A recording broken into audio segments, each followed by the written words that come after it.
നമസ്കാരം. ഈ മണിക്കൂറിലെ ഏറ്റവും സുപ്രധാനമായ വാർത്തയിലേക്കാണ്. ജമ്മു കാശ്മീരിൽ സൈനികർക്ക് നേരെ വീണ്ടും ഭീകരാക്രമണം ഉണ്ടായിരിക്കുന്നു.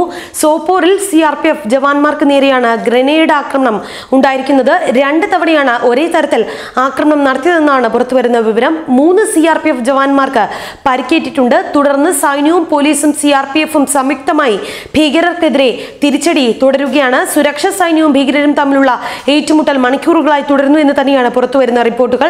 പ്രദേശത്ത് 3 തീവ്രവാദികൾ ഒളിച്ചിരിക്കുന്നതായാണ് സൂചന. ആക്രമണം നടത്തിയ ഭീകരർക്കായി സൈന്യം തെരച്ചിൽ തുടരുകയാണ്. ഈ മാസം 8-ാം തീയതി കശ്മീരിൽ ഹിസ്ബുൾ മുജാഹിദ്ദീൻ ഭീകരർ നടത്തിയ ഗ്രനേഡ് ആക്രമണത്തിൽ ഒരാൾ കൊല്ലപ്പെട്ടിരുന്നു.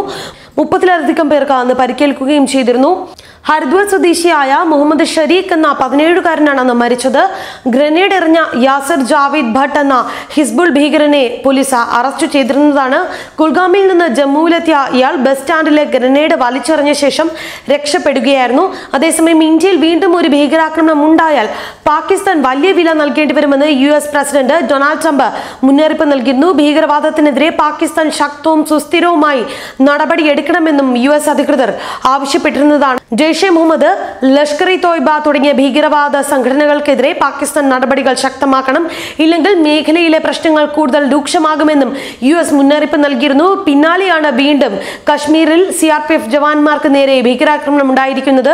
കശ്മീരിലെ പുൽവാമയിൽ 40 CRPF ജവാന്മാരാണ് കഴിഞ്ഞ മാസം നടന്ന ഭീകരാക്രമണത്തിൽ വീരമൃത്യു വരിച്ചിരുന്നത്.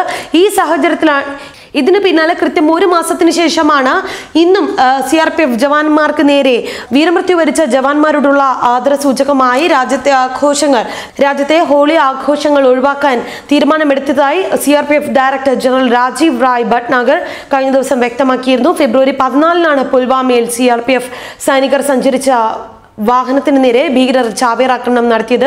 പാകിസ്ഥാൻ ആസ്ഥാനമായുള്ള ഭീകര സംഘടനയായ ജെയ്ഷെ മുഹമ്മദ് ആക്രമണത്തിന്റെ ഉത്തരവാദിത്തം പിന്നീട് ഏറ്റെടുത്തിരുന്നു. പുൽവാമ ഭീകരാക്രമണത്തിന് മറുപടിയായി പാകിസ്ഥാനിലെ ബാലാകോട്ടിൽ ഭീകര ക്യാമ്പുകൾക്ക് നേരെ ഇന്ത്യ ശക്തമായ വ്യോമാക്രമണവും നടത്തിയിരുന്നു. ആക്രമണത്തിൽ നിരവധി ഭീകരരാണ് അന്ന് കൊല്ലപ്പെട്ടത്. ഇക്കാര്യം ഇന്ത്യൻ വിദേശകാര്യ സെക്രട്ടറി വിജയ് ഗോഖലെയാണ് ഫെബ്രുവരി 26-ന് വ്യക്തമാക്കിയിരുന്നത്. കഴിഞ്ഞ വർഷം 210 ഭീകരരെ വധിച്ചതായും CRPF മേധാവി വ്യക്തമാക്കിയിട്ടുണ്ട്.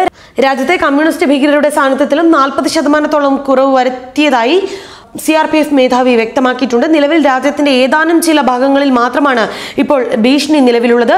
ഇതിനു പുറമെ സംഘർഷങ്ങളിൽ കൊല്ലപ്പെടുന്ന CRPF ജവാന്മാരുടെ കുടുംബങ്ങൾക്ക് സഹായം ലഭ്യമാക്കാൻ ഒരു മൊബൈൽ ആപ്ലിക്കേഷനും വികസിപ്പിക്കുമെന്നും അദ്ദേഹം കഴിഞ്ഞ ദിവസം വ്യക്തമാക്കിയിരുന്നു.